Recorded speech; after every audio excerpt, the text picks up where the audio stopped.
PR kita tidak sederhana, teman-teman sekalian. Tetapi kami yakin kita semua punya stamina-nya. Gerakan rakyat itu penuh dengan semangat gotong royong. Hadir di sini pun gotong royong. Betul tidak, teman-teman? Betul. Betul. Gotong royong, kita iuran, kita kerja bersama, kita lakukan sama-sama. Masing-masing bawa bekalnya. Modalnya beda-beda. Ada yang modal gagasan, ada yang modalnya jaringan, ada yang modalnya finansial, macam-macam modal. Kumpulin, tidak bisa disamakan modalnya, beda-beda modalnya, kumpul, lalu menjadi sebuah kekuatan. Nah ini teman-teman sekalian, ke depan kekuatan, keikhlasan, kerukunan, semangat gotong royong ini harus dijaga.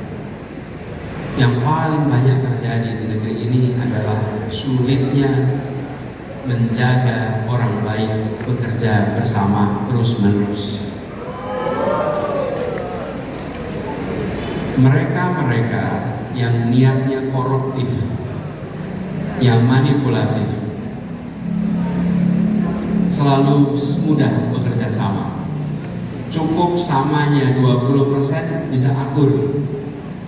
Tapi yang orang dengan niat baik, keinginan baik, gagasan baik, seakan-akan samanya harus 100% baru akur.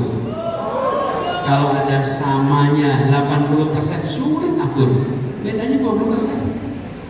Tapi yang niatnya koruptif, yang niat manipulatif, samanya 20% akur, sama 20%. Gerakan rakyat harus rukun, harus bisa menjangkau semua, harus bisa bersahabat dengan semua. Dan yang bekerja di dalam mewujudkan cita-cita ini bukan sendirian.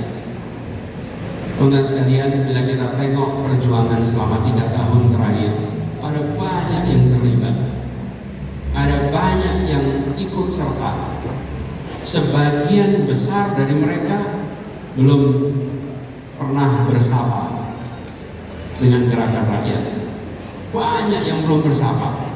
Karena itu bagi seluruh yang hari ini bergabung, sapa semua, ajak semua, sopan dengan semua, rendah hati dengan semua, dan jangan pernah mengklaim kami yang paling benar, kami yang paling tepat. Ajak semua dalam gerakan perubahan untuk Indonesia yang adil makmur. Kita meneruskan, banyak yang belum bersama, dan itulah tugas kita, tugas semuanya. Supaya apa? Seperti juga saat gagasan Indonesia ini muncul, dia menawarkan gagasan, tapi juga dengan kerendah hatian.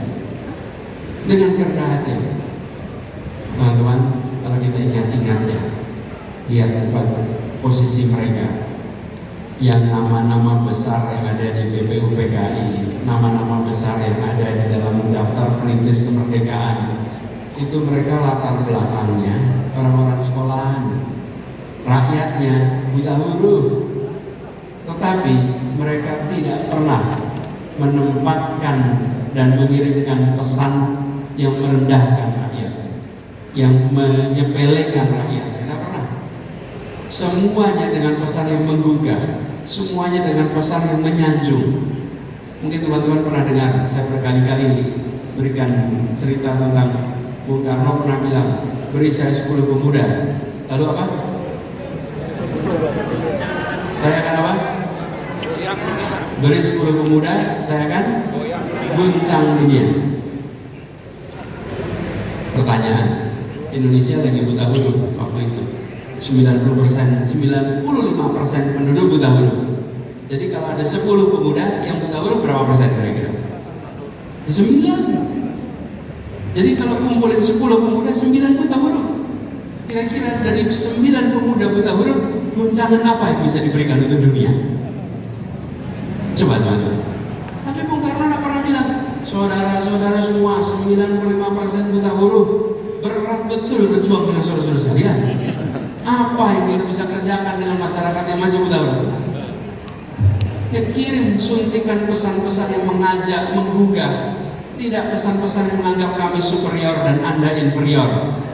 Gerakan rakyat, kirimkan pesan-pesan yang setara, kirimkan pesan-pesan yang mengajak, kirimkan pesan-pesan yang rendah hati, bukan pesan-pesan nih kami, Anda di mana? Bukan, ajak semua.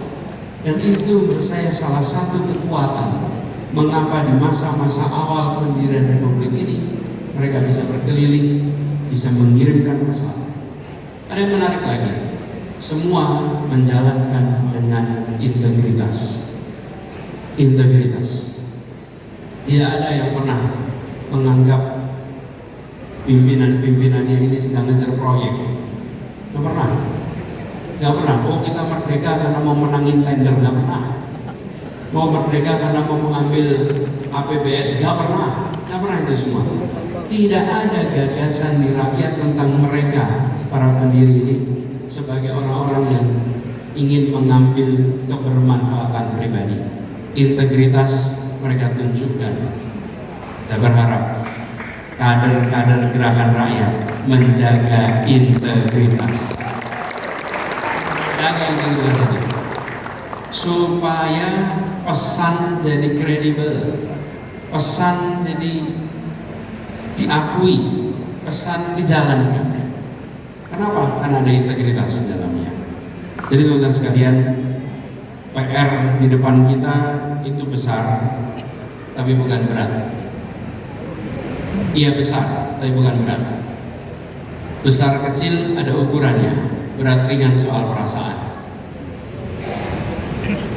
Bila kita pandang ini sebagai sesuatu yang kita sukai, perjuangan ini kita jalani dengan rasa sukacita, maka yang besar akan terasa ringan. Bila dikerjakan dengan keikhlasan, maka tantangan apapun akan dihadapi dengan lapang dada. Dan inilah yang menjadi bekal ke depan. Jadi buat teman-teman semua, para kader, saya menitipkan pesan PR Indonesia ke depan. Satu, kesejahteraan. Ini PR kita. Yang kedua, bersama-sama, gotong royong, rendah hati, jangkau semua, kirimkan pesan dengan ditopang integritas dan semangat kerukunan, semangat gotong royong terus dipegang bersama. Ini sebagai pengantar dari saya, silakan Pak Moderator untuk mimpin kalau ada yang mau bertanya, nanti kita bisa dialog sudah ini. Terima kasih. Assalamualaikum warahmatullahi wabarakatuh. Waalaikumsalam. Boleh tepuk tangan dulu yang meriah buat Abang.